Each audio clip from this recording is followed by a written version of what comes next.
Hey, my name's Leah, My name's Josh. I'm Tyler. And I'm And Danny. I'm Danny. and welcome to Deep Thoughts New Podcast. We are a We are new a new podcast that will podcast that will mostly mostly focus on focus on historical and historical English and English topics. topics. Today we'll be discussing topics from the time of the French Revolution all the way to the book 1984. We will be interviewing a variety of guests to get their perspective on these topics.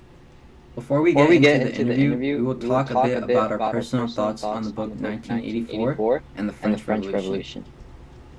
So, what did you guys think about 1984? I'm going to be honest, it definitely was not my favorite book that we've read, but I do understand how it corresponds to modern society and how it is important for us to read. Yeah, I agree with that. It was boring, but it did connect to a lot of things in modern society. Was reading 1984 in any way preparing you to learn about the French Revolution? Yeah, it definitely was. There are a lot of similarities in the story of 1984 and what happened during the French Revolution, revolts, poor leadership, all of it just it coincides together really well. What are some similarities from the book 1984 and the French Revolution? Um, Well, like like I things said, that did. leaders and stuff that were very similar.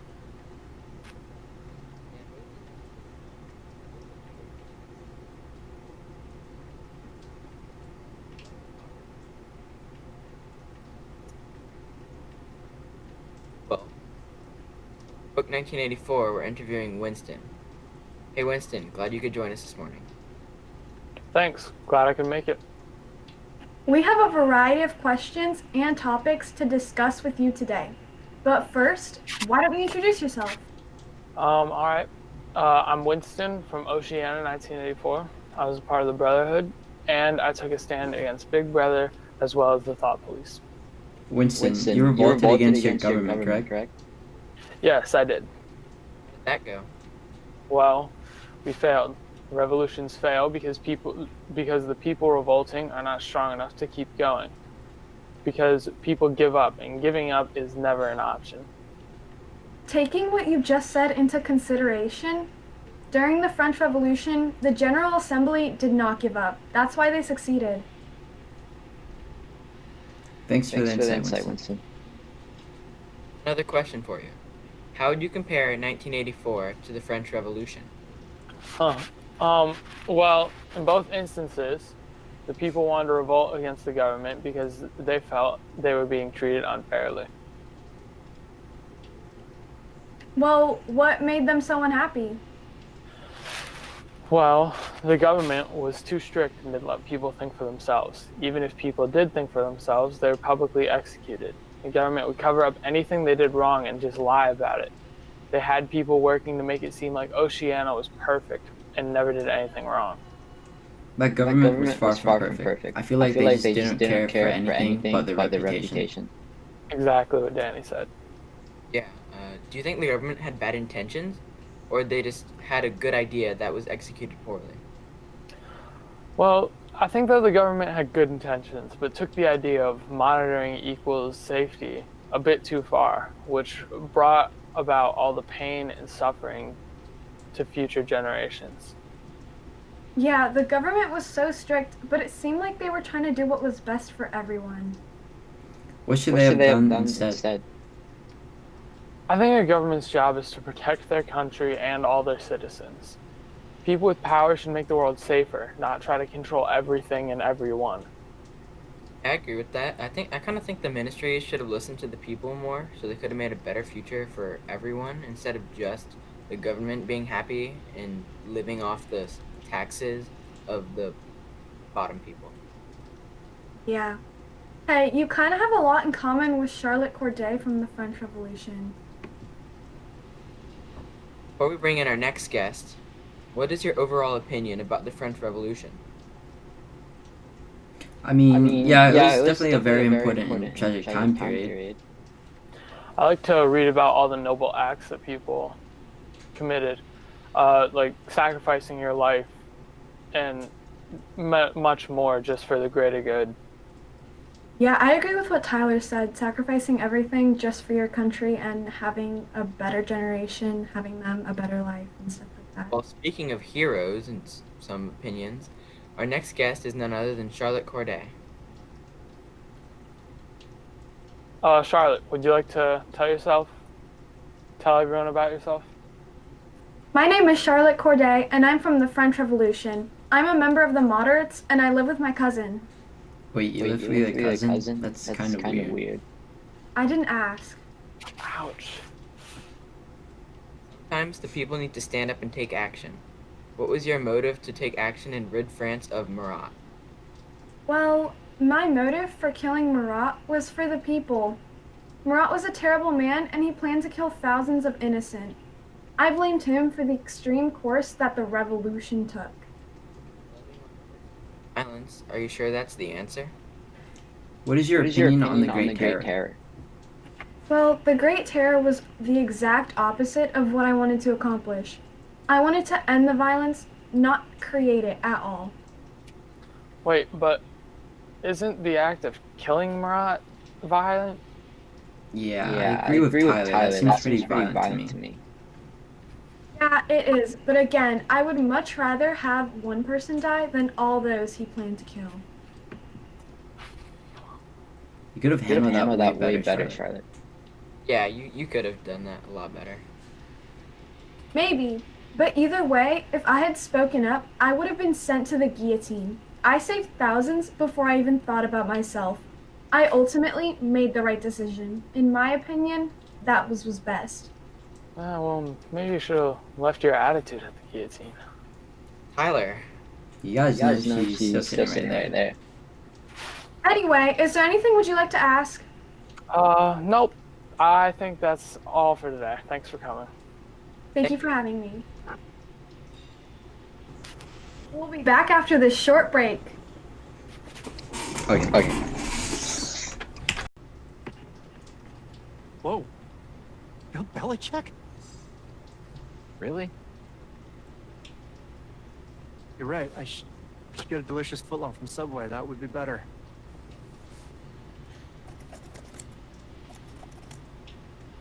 Yeah. Now you look better, too.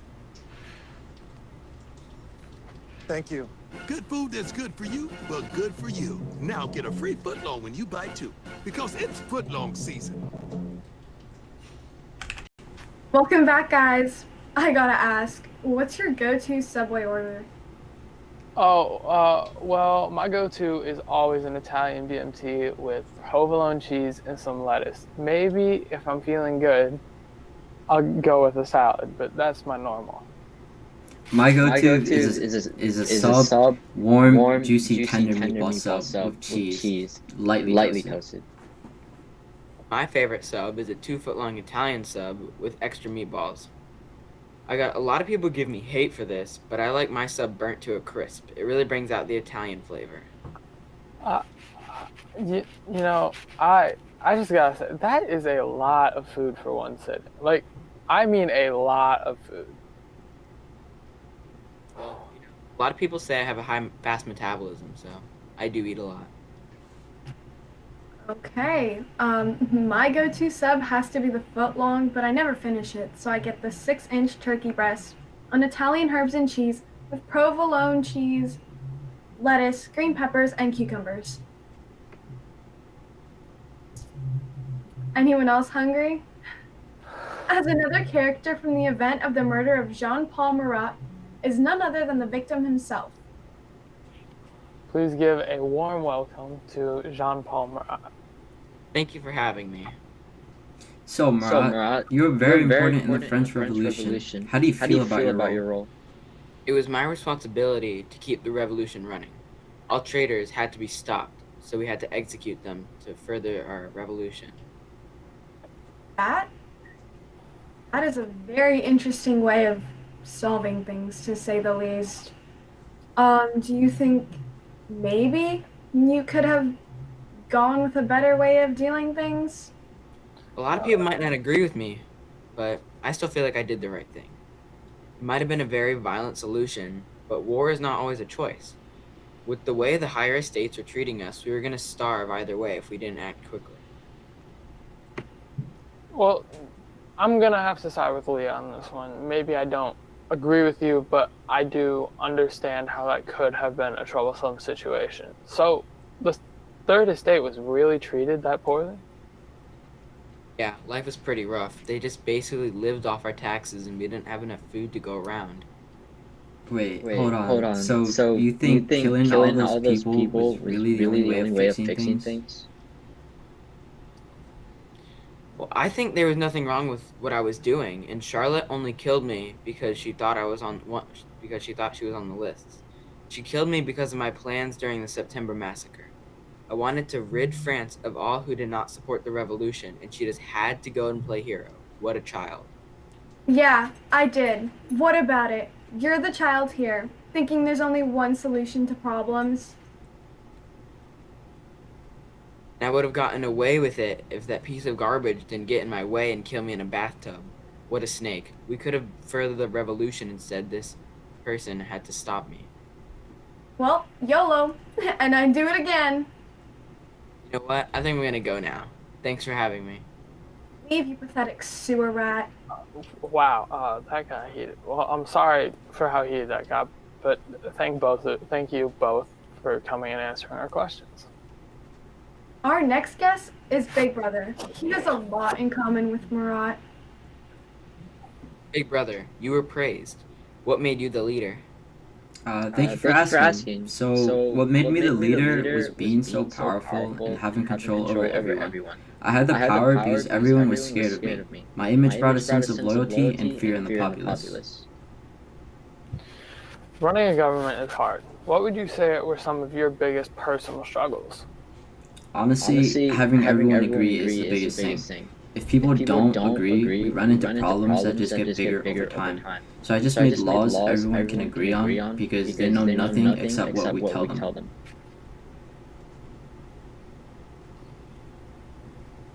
So, basically, you tried to make everyone the same just so you could stay in power?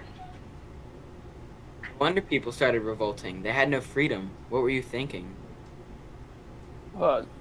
Sorry, I'm just trying to process it. Do you see what's wrong with that? No. There's nothing wrong with that. It was all justified. Okay, sure, but then why did people revolt? Because Goldstein made them believe there was something greater than this, but in reality there wasn't.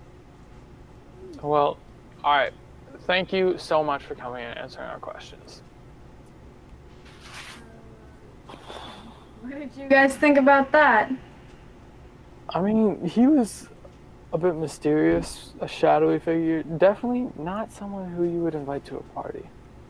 Yeah, he definitely came across as power hungry.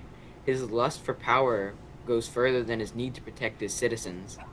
That man really has no compassion. Like, he's really self-centered. None. Yeah, I agree with what you guys said. Kind of creepy. Do you guys think he was trying to be nice and make us believe that he was a good person? Well, No. I think at the beginning he was. Well, I think at the beginning he was trying to be nice, but he still rubbed me the wrong way. I didn't love it. Yeah, I agree with that. He was a little different. How do you think he compares to Marat? I think both people had no compassion for their peers, so they would sacrifice anybody to gain power. Yeah, I agree with Josh. That's just they were very similar actually. Now joining us is a peasant who is an eyewitness of the French Revolution. Thank you for having me on. Okay, great. Now I have some questions for you. Right, I'm ready. Okay, perfect. Not too long ago, we received word that the royal family has attempted to turn tail and run away from their problems. As someone under their rule, how do you feel about when the news broke of their abandonment? Well, obviously, we felt that we were left. It showed us that they were so scared of what we could do. It just proved that they could not lead us They were too weak. It showed that they were cowards. And when they starved us, we had to change how to survive in these conditions of poverty that they put us through. Wow. Wow. So they're really just starving me, huh? That's pretty cruel. Yeah, it really is. I completely understand where you're coming from. That must have been hard to go through. Yeah, it was tough to deal with. Were your voices heard at all? Like when you try to tell the government they're being unfair? No, not really, not at all. That's why we took the tennis court oath. We vowed not to stop until we had made a constitution. Winston should have taken that oath. Maybe then their revolt wouldn't have failed. His revolution failed because he had no supporters. They lacked all the supporters, and their enemies were much tougher. Those telescreens, along with the thought police, would make it impossible to get away with anything. Well, thank you for coming and answering all of our questions, and also thank you for being much more pleasant than our past two guests. Wow, that was a great way to wrap up the day. Just wanted to ask you guys what your biggest takeaways from this episode were. Yeah, it was a very good episode, filled with great insight from our guests. I think my biggest takeaway is that sometimes you have to sacrifice everything for what's right. That was very apparent in today's talk. Honestly, I agree with Josh. One thing all of our guests have in common was the sacrifices they made. Charlotte and Winston both gave up so much for their own separate causes. Yeah. My biggest takeaways are the similarities between the events of 1984 and the French Revolution. From the French Revolution to fiction reading, they all still apply to society today. Well, yeah, I agree with all of you, but my biggest takeaway from this episode is the genius of George Orwell is just crazy. I mean, he portrayed a fictional rebellion better than anyone else ever could. I have gained so much more appreciation for him and his book. Even though it wasn't my favorite read, it was an incredibly insightful story, and now I understand it so much better. That's well put, Tyler. Well, everyone, that wraps up our time with you. Thank you for stopping by for this episode of Deep Thoughts Podcast. We hope you learned something, and we hope you will come back next time.